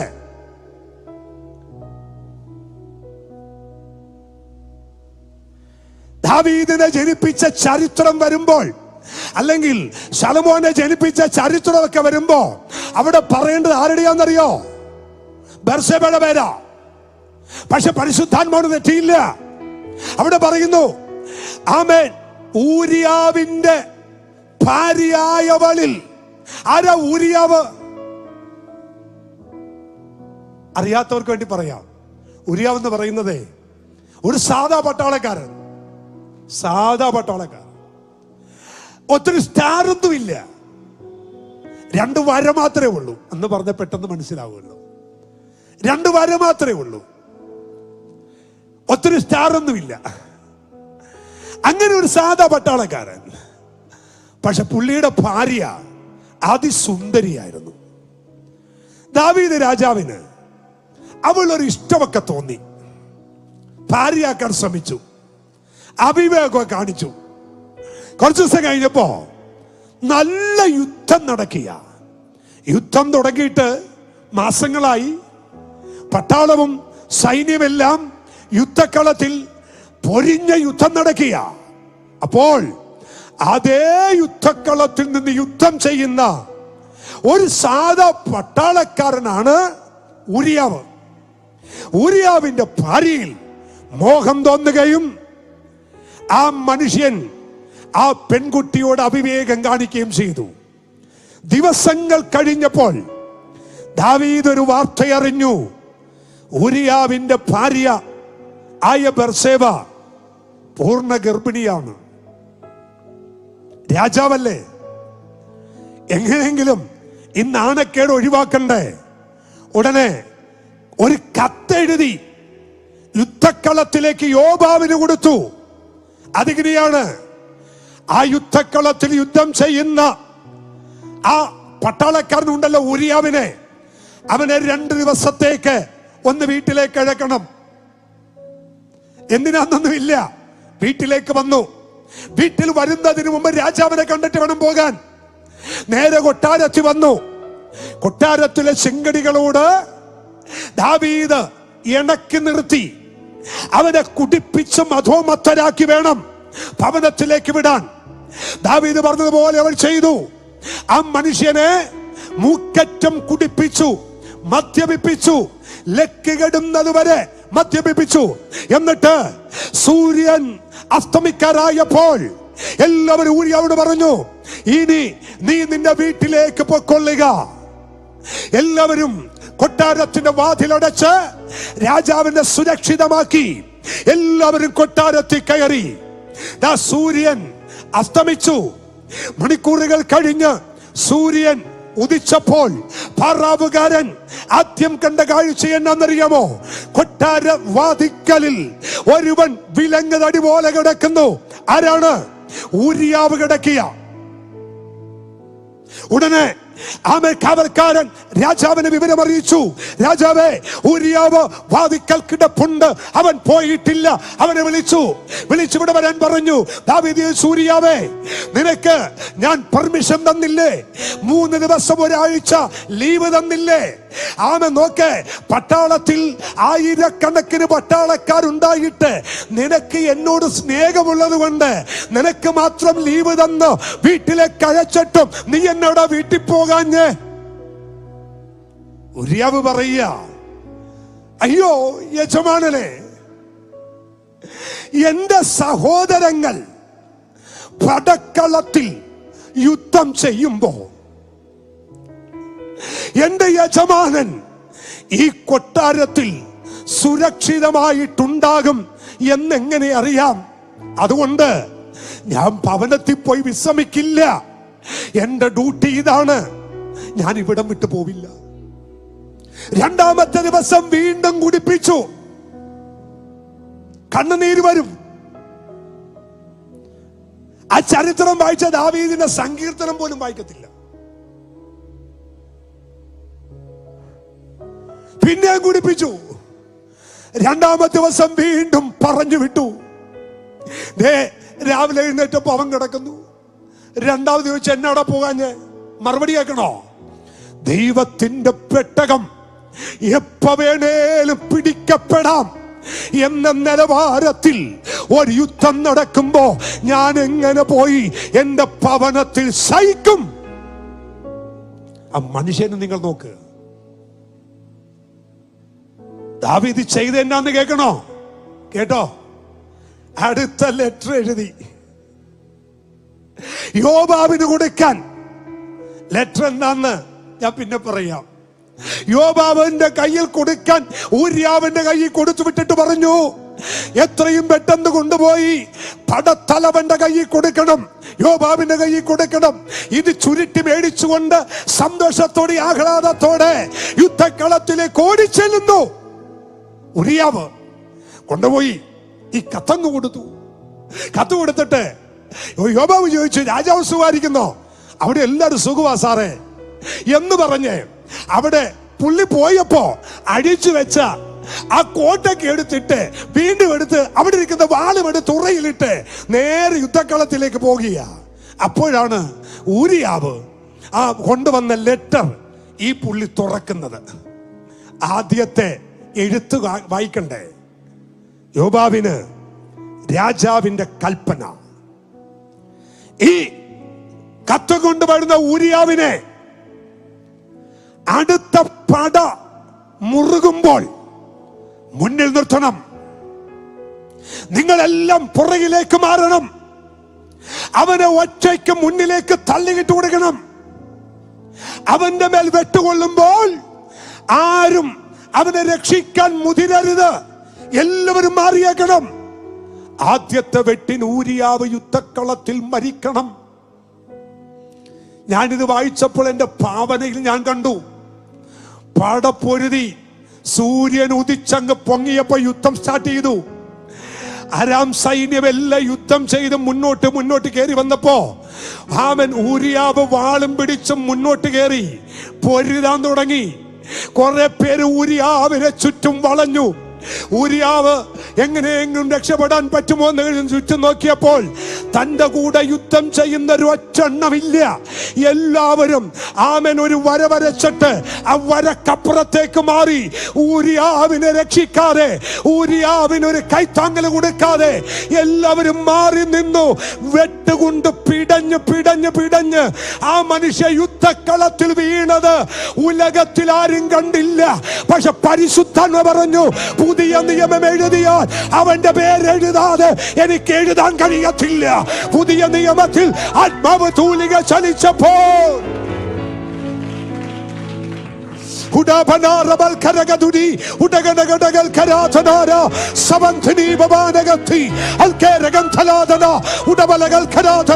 യേശുവിന്റെ അധികാരമുള്ള നാമത്തിൽ നീ വിശ്വസ്തനാണോ? നിന്നെ മറക്കാത്തൊരു ദൈവമുണ്ട്. നീ വിശ്വസ്തനാണോ? നിന്നെ ഉപേക്ഷിക്കാത്ത ഒരു ദൈവമുണ്ട്. കൈവിടാത്തൊരു ദൈവമുണ്ട്.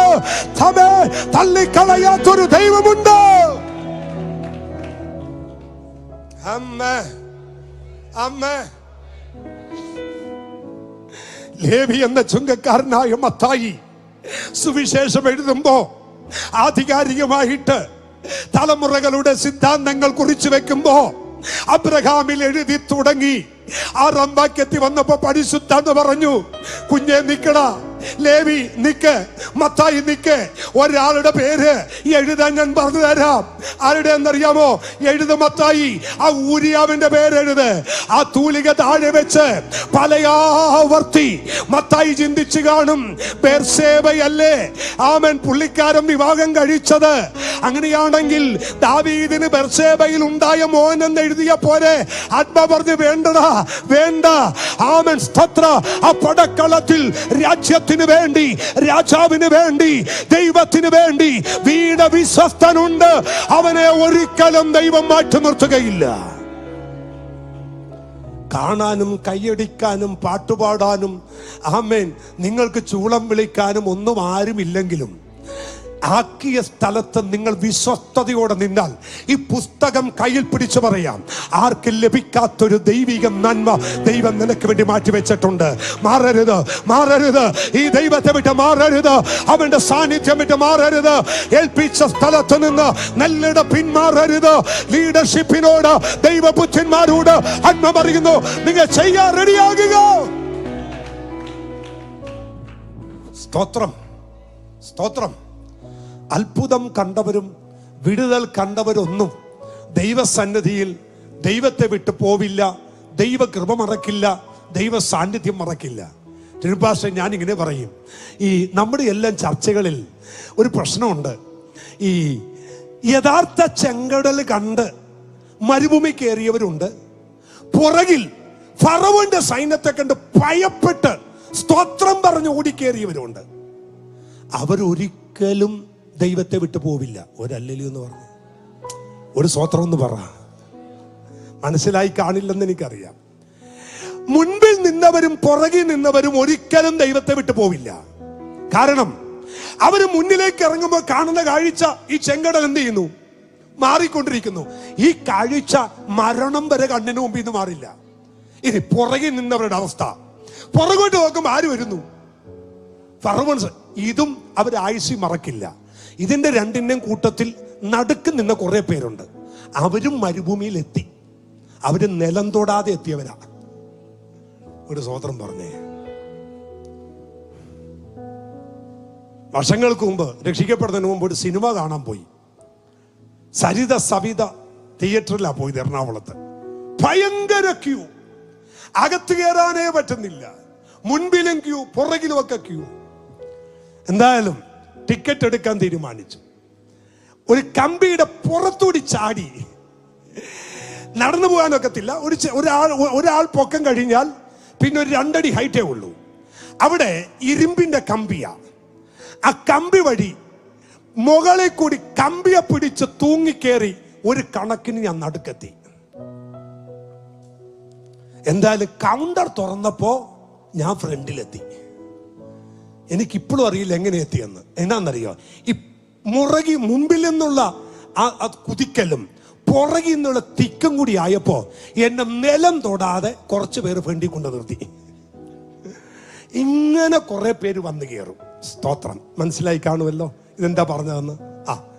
അവര് നിലം തൊടാതെ കയറിയതാ. അവര് ചെങ്കട് വിഭാഗിക്കുന്നതും കണ്ടിട്ടില്ല, ഫറവോന്റെ സൈന്യം വരുന്നതും കണ്ടിട്ടില്ല.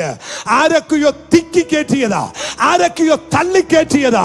അവർ വിശ്വസ്തരാകില്ല. അവരുടെ ലക്ഷ്യം എങ്ങനെയെങ്കിലും അക്കരെ കയറിയാ മതി. ദൈവ പൈതലേ, അങ്ങനെ നീ അക്കരെ കയറില്ല. ദൈവത്തെ കണ്ടവൻ, ദൈവത്തെ തിരിച്ചറിഞ്ഞവൻ, ദൈവത്തെ അനുഭവിച്ചവൻ, ദൈവത്തെ മാനിച്ചവൻ ഒരിക്കലും പിന്മാറുകയില്ല. ഒന്ന് സ്നേഹിതനാക്കാൻ കാര്യം അബ്രഹാം ആരായിരുന്നു? വിശ്വസ്തത.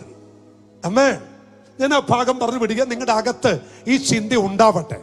വിശ്വസ്തരാകണം, വിശ്വസ്തരാകണം, വിശ്വസ്തരാകണം. ഒരു ഹല്ലേലൂയ എന്ന് പറഞ്ഞേ, ഒരു ഹല്ലേലൂയ എന്ന് ഉറക്കെ പറഞ്ഞേ. ഈ ചിലര് ഈ താക്കോല് ഈ ചരട് കെട്ടിയിട്ടേക്കെന്ന് കണ്ടിട്ടുണ്ടോ? കണ്ടിട്ടുണ്ടോ? ഞാൻ ഇഷ്ടംപോലെ ആൾക്കാരെ കണ്ടിട്ടുണ്ട്. ഈ നമ്മുടെ ഇവിടെ ഒരു ചരട് കെട്ടത്തില്ലേ, ആ ചരടെ കെട്ടി തൂക്കിട്ടേക്കും. അപ്പൊ ഞാൻ ചോദിച്ചു, എന്നാ ഈ ചരടെ കെട്ടി തൂക്കിയിട്ടിരിക്കുന്നേ? പുള്ളിക്കാരും വിശ്വാസമില്ല, ഒരു ഹല്ലേലൂയ എന്ന് പറഞ്ഞ്. നമ്മൾ ചോദിക്കും, അവർ പറയുന്നത് അങ്ങനെയാന്നേ, ഒരു ഹല്ലേലൂയ എന്ന് പറ. അങ്ങനെ ഒരു ഗതികേട് നമ്മുടെ ഇടയിൽ ഉണ്ടാവരുത്. ഒരു സ്തോത്രം പറഞ്ഞേ, ഒരു ഹല്ലേലൂയ എന്ന് ഉറക്കെ പറ. ദൈവസന്നിധിയിൽ നാം വിശ്വസ്തരായിരിക്കുക. രണ്ടാമതൊരു വാക്യം കൂടി വായിക്കണം. റോമാലേഖനം ഒന്നെടുക്കണം. റോമാലേഖനം 4-ാം അധ്യായം അതിന്റെ 3-ാമത്തെ വേദവാക്യം. തിരുവെഴുത്ത് എന്തു പറയുന്നു? അബ്രഹാം ദൈവത്തെ വിശ്വസിച്ചു. അബ്രഹാം ദൈവത്തെ വിശ്വസിച്ചു, അതവന് നീതിയായി കണക്കിട്ടു. ഒന്ന്, സ്നേഹിതനാക്കാൻ കാര്യം അവന്റെ വിശ്വസ്തത. രണ്ട്, അവന്റെ വിശ്വാസം. ഒരു ആമേൻ എന്ന് പറഞ്ഞേ. കണ്ണി കണ്ട എല്ലാവരെയും സ്നേഹിതനാക്കിയില്ല. അബ്രഹാമിന്റെ വിശ്വാസത്തെ കണ്ടിട്ട്, അബ്രഹാമിന്റെ വിശ്വാസത്തെ അറിഞ്ഞിട്ട്, അബ്രഹാമിന്റെ വിശ്വാസത്തെ മനസ്സിലാക്കിയിട്ട് ദൈവം പറഞ്ഞു, ഇവനാണ് സ്നേഹിതൻ. അവൻ 15 അല്ല 25 വർഷമല്ല, വർഷങ്ങൾ നീണ്ടുപോയാൽ ദൈവത്തിന്റെ വാഗ്ദത്തത്തിൽ അവൻ വിശ്വസിച്ചു. അവന്റെ ശരീരം ക്ഷീണിച്ചു. സാറായിയുടെ നിർജീവത്വം മനസ്സിലാക്കി, തന്റെ ശരീരത്തിന്റെ നിർജീവത്വം താൻ മനസ്സിലാക്കി. എന്നിട്ട് വിളിച്ച ദൈവത്തെ ആഴമായി വിശ്വസിച്ചു. ദൈവത്തെ അവിശ്വസിച്ചില്ല, ദൈവത്തെ സംശയിച്ചില്ല. സംശയിക്കാത്ത അബ്രഹാമിനെ ദൈവം സ്നേഹിതനാക്കി മാറ്റി.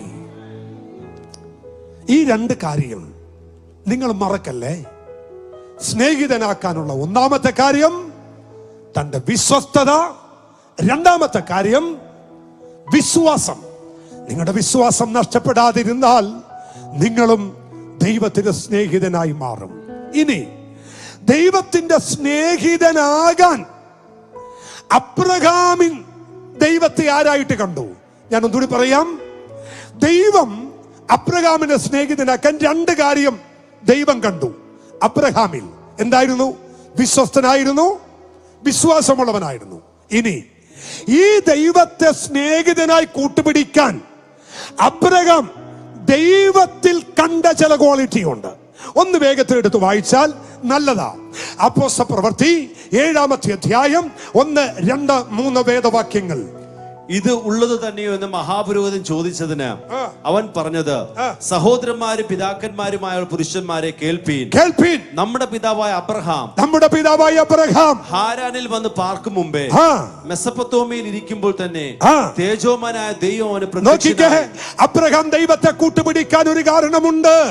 അവൻ ഇന്ന് വരെ താൻ കണ്ടതിൽ വെച്ച് ഏറ്റവും വലിയൊരു ദൈവത്തെ അബ്രഹാം കണ്ടുമുട്ടി.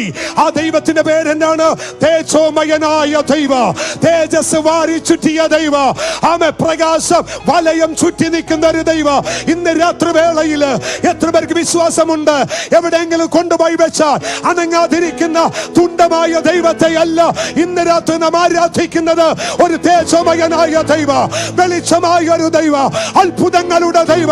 കരം തട്ടി ഈ ദൈവത്തെ ആരാധിച്ചിട്ട് പറ, ഞാൻ ആരാധിക്കുന്ന ദൈവ, ഞാൻ സേവിക്കുന്ന ദൈവ, ആമേ ഞാൻ മഹത്വപ്പെടുത്തുന്ന ദൈവ. ആരാണ് അവൻ? തേജോമയനാണ്. ഹല്ലേലൂയ. പലർക്കും ദൈവത്തെ തിരിച്ചറിയില്ല, പലർക്കും കണ്ടതായ ദൈവത്തെ അനുഭവിച്ചറിയുന്നില്ല. എന്നാൽ ഇന്ന് രാത്രി ആത്മനിറവിൽ പറയുന്നു, അബ്രഹാം കണ്ട ദൈവമാര്? അവൻ തേജോമയനായ ദൈവം. ആമേൻ, ആമേൻ. അബ്രഹാം താമസിച്ച സ്ഥലത്തിന്റെ പേര് ഊര് എന്ന് പറയുന്ന ദേശമാണ്. ഊര് എന്ന വാക്കിന്റെ അർത്ഥം ഡാർക്ക്നെസ് എന്നാണ്. ഡാർക്ക്നെസ്, ഇരുട്ട് എന്നാണ് ആ സ്ഥലത്തിന്റെ പേരിന്റെ അർത്ഥം. ഊര് എന്ന വാക്കിന് ഡാർക്ക്നെസ്, ഇരുട്ട് എന്ന വാക്കാണ് കൊടുത്തിട്ടുള്ളത്. അബ്രഹാം ഇരുട്ടിന്റെ ദേശത്ത് നിന്ന് അവൻ ഇറങ്ങിത്തിരിക്കാൻ കാര്യം തേജോമയനായ ദൈവത്തെ കണ്ടു, വെളിച്ചത്തിന്റെ ദൈവത്തെ കണ്ടു, അവൻ രക്ഷയാകുന്ന ദൈവത്തെ കണ്ടു. ആ ദൈവത്തെ കൂട്ടുപിടിച്ചത് കൊണ്ട് ദൈവം അവനെ സ്നേഹിതനാക്കി താൻ കണ്ടത് തേജോമയനായ ദൈവത്തെയാണ്. കരങ്ങൾ വീശി കർത്താവിന് നല്ലൊരു സ്തോത്രം ചെയ്യ്. ഇന്ന് രാത്രി തന്റെ ഇടത്തോടെ സന്തോഷത്തോടെ ഈ ദൈവത്തെ രണ്ട് കരങ്ങൾ കൂട്ടിയടിച്ച് ഒന്ന് ദൈവത്തിനും നന്ദി പറ. ആമേൻ. എന്നിട്ട് പറ, ഞാൻ ആരാധിക്കുന്നത് തേജോമയനായ ദൈവത്തെയാണ്, ഞാൻ സേവിക്കുന്നത് തേജോമയനായ ദൈവത്തെയാണ്. ഒരു സാധാരണ ദൈവത്തെയല്ല, തേജോമയനായ ദൈവത്തെ. പഴയ ആരാധന വിട്ടത്, പഴയ വിഗ്രഹത്തെ വിട്ടത്, പഴയ പാരമ്പര്യം വിട്ടത്, പഴയ കാഴ്ചപ്പാട് വിട്ടുകളഞ്ഞത് തേജോമയനായ ദൈവത്തെ കണ്ടതുകൊണ്ടാണ്. നമ്പർ 2, 2 അബ്രഹാം കണ്ട ദൈവത്തിന്റെ പ്രത്യേകത. അവൻ ഉൽപ്പത്തി പുസ്തകം 14-ാമത്തെ അധ്യായം അതിന് 30-ാമത്തെ വേദവാക്യം വേഗം വായിച്ചോ. ഉൽപ്പത്തി പുസ്തകം 14-ാം അധ്യായം 20-ാമത്തെ വാക്യം. 20-ാമത്തെ. നിന്റെ ശത്രുക്കളെ നിന്റെ കയ്യിൽ ഏൽപ്പിച്ച അത്യുന്നതനായ ദൈവം സ്തുതിക്കപ്പെടുമാറാകട്ടെ എന്ന് പറഞ്ഞു. നിന്റെ ശത്രുവിനെ നിന്റെ കയ്യിൽ ഏൽപ്പിച്ച അത്യുന്നതനായ ദൈവം. ഈ രാത്രി ആ വിശുദ്ധ കരം ഉയർത്തി നല്ലൊരു ഹല്ലേലൂയ ഒന്ന് ഉറക്കെ പറഞ്ഞേ. ഞാൻ വാക്കുകൾ അവസാനിപ്പിക്കുന്നതിന് മുമ്പ് ഈ ദൈവത്തെ ഒന്നുകൂടി സ്തുതിച്ചേ. അബ്രഹാം കണ്ട ദൈവത്തിന്റെ പ്രത്യേകത അത്യുന്നതനായ ദൈവം. ആ ദൈവത്തിന്റെ മീതെ വേറൊരു ദൈവമില്ല. ആമേൻ പറയാൻ പറ്റുമോ? ആമേൻ, ആമേൻ. ആ ദൈവത്തിന്റെ മീതെ വെക്കാൻ മറ്റൊരു ദൈവങ്ങളില്ല. അവനാണ് അത്യുന്നതനായ ദൈവം. ഫിലിപ്പിയ ലേഖനം പറയുന്നു, അതുകൊണ്ട് ദൈവവും അവനെ ഏറ്റവും ഉയർത്തി സകല നാമത്തിലും മേലായ നാമം അവന്റെ നാമമാക്കി ഉയർത്തി. ജീസസ്. നമ്മൾ കണ്ട ദൈവത്തിന്റെ പ്രത്യേകത അത്യുന്നതനായ ദൈവ. കരമുയർത്തി ദൈവത്തിനൊന്ന് സ്തോത്രം ചെയ്ത് ഞാൻ ആ വാക്യത്തിൽ ഇങ്ങനെയാണ് പറയുന്നത്. അവൻ യുദ്ധത്തിന് പോകാൻ കാര്യം, അവൻ യുദ്ധം ജയിക്കാൻ കാര്യം എന്നറിയാമോ? അവൻ സർവശക്തനായ അത്യുന്നതനായ ദൈവത്തെ കണ്ടു. 3 താൻ കണ്ട ദൈവത്തിന്റെ പ്രത്യേകത 17-ാം അധ്യായം 1-ാമത്തെ വേദവാക്യം. അബ്രാമിന് 99 വയസ്സായപ്പോൾ യഹോവ അബ്രാമിന് പ്രത്യക്ഷനായി അവനോട്, ഞാൻ സർവശക്തിയുള്ള ദൈവമാകുന്നു. ഞാൻ സർവശക്തിയുള്ള ദൈവം, ഞാൻ സർവശക്തിയുള്ള ദൈവം. ആമേൻ. 3 അബ്രഹാം ദൈവത്തെ കണ്ടുമുട്ടി. ആരായിട്ട് കണ്ടത്? സർവശക്തനായ ദൈവം. 4-ാമത് ആമേൻ സ്തോത്രം. ഉൽപ്പത്തി 21-ന്റെ 33-ാമത്തെ വാക്യം. നിത്യ ദൈവം. അബ്രഹാം ബേർഷേബയിൽ ഒരു പിജുല വൃക്ഷം നട്ടു. നിത്യ ദൈവമായ യഹോവയുടെ നാമത്തിൽ. നിത്യ ദൈവമായ യഹോവയുടെ നാമത്തിൽ. ആമേൻ. എവിടെയെങ്കിലും കൊണ്ടുവന്നിരിക്കുന്ന ദൈവത്തെ അല്ല അബ്രഹാം കൂട്ടുപിടിച്ചത്. ആമേൻ. ഞാൻ ആദ്യം ഇങ്ങനെ പറഞ്ഞു, തേജോമയനായ ദൈവം, അത്യുന്നതനായ ദൈവം, സർവശക്തനായ ദൈവം, നിത്യനായ ദൈവം. ഈ ദൈവത്തെ കേറി അങ്ങ് പിടിച്ചിട്ട് അബ്രഹാം പറഞ്ഞു, ഈ ഉലകത്തിൽ സേവിക്കാനും ആരാധിക്കാനും ഉള്ള ഒരേ ഒരു ദൈവം ഇവൻ മാത്രമാണ്.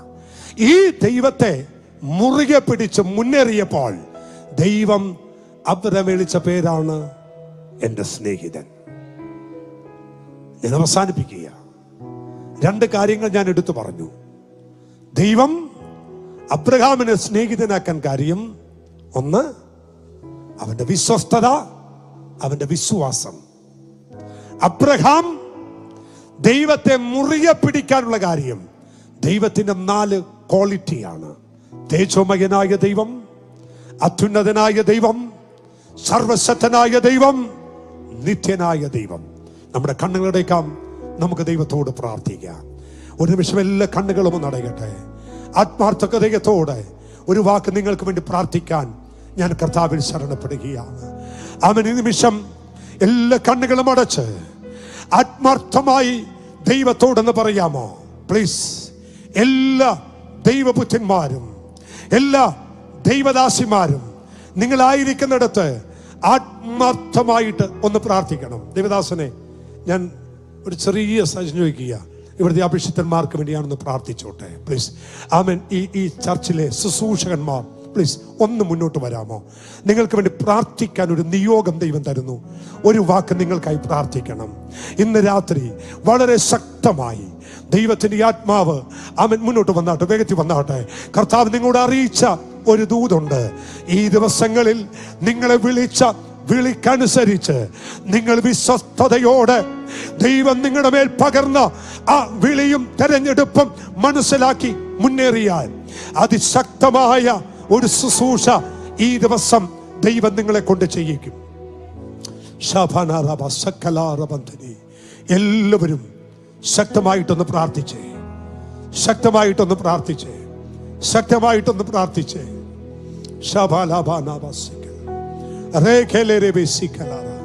കർത്താവിന്റെ ദാസൻ ലോർഡ്സൺ ഞാൻ ഇങ്ങ് പോരുമ്പോൾ എന്നെ വിളിച്ചിരുന്നു.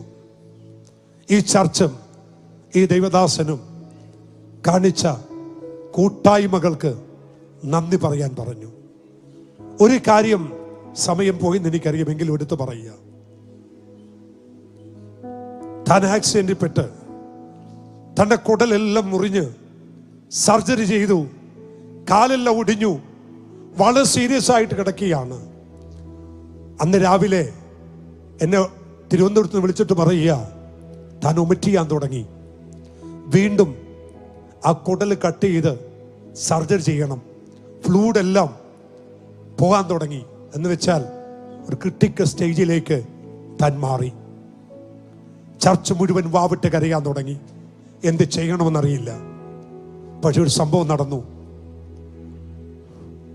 ഡോക്ടേഴ്സും നേഴ്സുമാരും എല്ലാം വന്ന് നോക്കി നിൽക്കുമ്പോൾ താൻ ഒമിറ്റ് ചെയ്തുകൊണ്ടിരിക്കുക, ഛർദ്ദിച്ചുകൊണ്ടിരിക്കുക.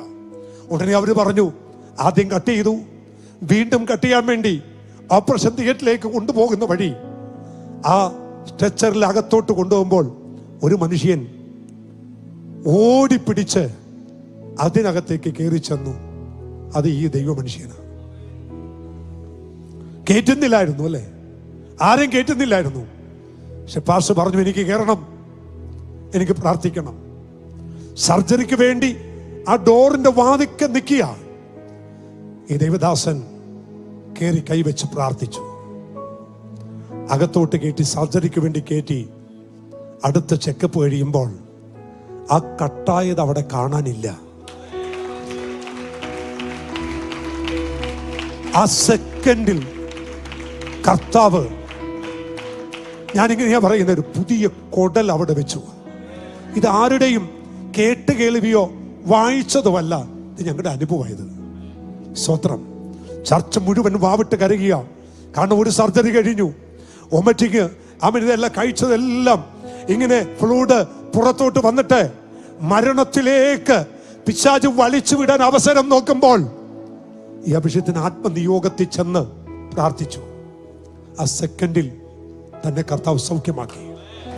ഡോക്ടേഴ്സ് വന്നിട്ട് പറഞ്ഞ എന്നാന്നറിയോ, ഈ ഏതാനും മിനിറ്റുകൾക്കകത്ത് എന്തോ സംഭവിച്ച മറ്റൊന്നുമല്ല, ദൈവത്തിന്റെ കരം അവിടെ ചലിച്ചു.